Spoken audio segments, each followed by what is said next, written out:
you for them. Most recent published article, it says stem cell has 91% success rate and improvement for up to 12 months. This is huge after only one injection. And now some doctors and insurance companies, they say stem cell therapy is unproven, it's expensive.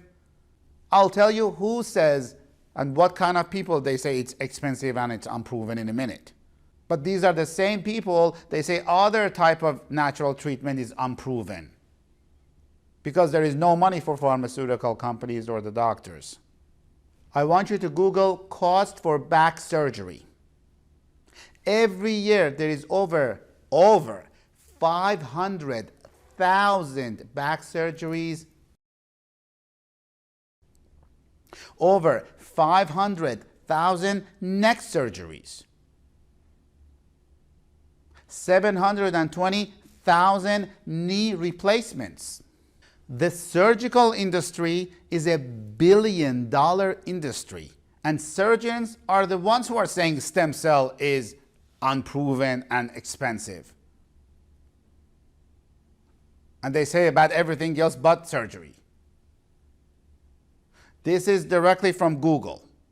You can Google it yourself. When combined with magnetic resonance imaging, MRI, rehabilitation and disability, the average spine surgery approaches 100,000 or more.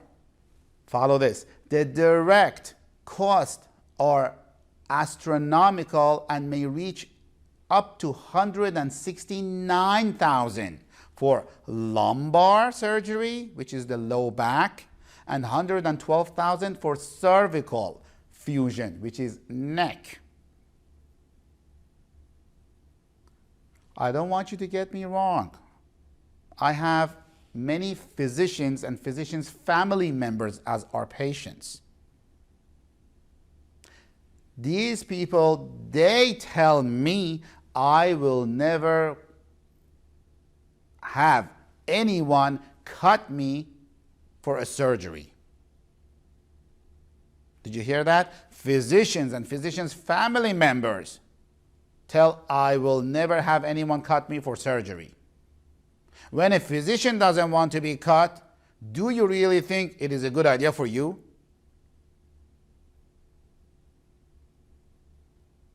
At the cost of multiple surgeries, out-of-pocket expense, and the toll that surgery takes on your body, that's effective, but stem cell therapy is not? Why not give a stem cell therapy a try? I want you to understand, I'm not against surgery. Don't get me wrong. There are cases that surgery may be necessary.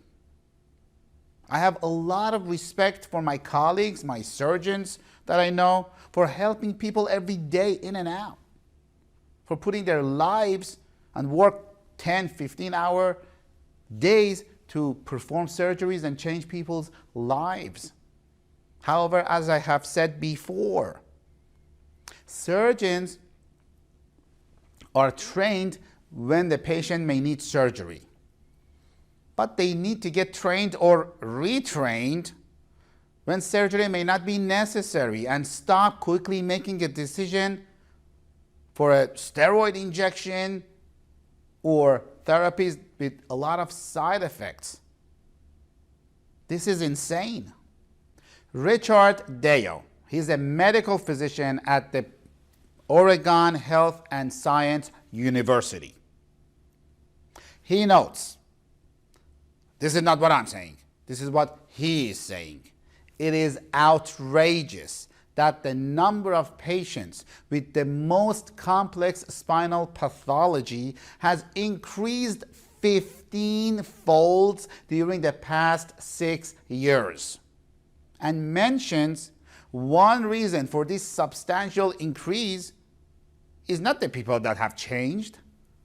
It is the strong motivation of surgeons and hospitals due to financial incentives to perform and get paid for surgical services. Did you hear that? In other words, People now versus 10 years ago versus 20 years ago, they're the same people. But there's a lot more surgeries performed. It could be because surgeries make money for hospitals, make money for surgeons. I'm talking in general. I'm not talking against, I'm not saying you shouldn't have surgery. Many times surgeries are successful, but many times surgeries are not successful. And if they are not successful, that will create a problem. You went through all of that for nothing, for no reason. You may need another surgery after the first one because it was not successful. I'm not sure if you have heard the condition called failed back surgery syndrome. It is so prevalent that in the book of all diagnoses that the doctors get, there is a code for it. The diagnosis, it's called failed back surgery syndrome. It's considered a condition. This is crazy. Richard Deo in 1990s, I think 1994, it compared international rates of back surgery and discovered the rate of surgery in the United States was at least 40% higher than any other country in the world. And the number of surgeries in the United States was more than 5 times than the surgeries that are done in England or Scotland. So this is all education for you. The cost of knee surgery or shoulder replacement surgery is over $80,000. And they only have 50% success rate. Don't believe me? Google it. It has 50% success rate, 50% failure rate. And these surgeons and pharmaceutical companies are the ones that claim stem cell injection is unproven, expensive, because we keep people out of surgery, because they cannot patent natural products. That's the type of studies they do. Pharmaceutical companies cannot patent natural products. This is one of the biggest problem with regulations and the laws, because there is no money for them to regulate natural products. The cost of stem cell injections and stem cell therapy is a fraction, little percentage of what it costs to have back surgery. Stem cell therapy is effective in place of back surgery, and it has found to have effect with only one injection that will reduce and eliminate your pain most likely. What are you waiting for? Can I guarantee it? Absolutely not. Are we successful? Yes, very successful.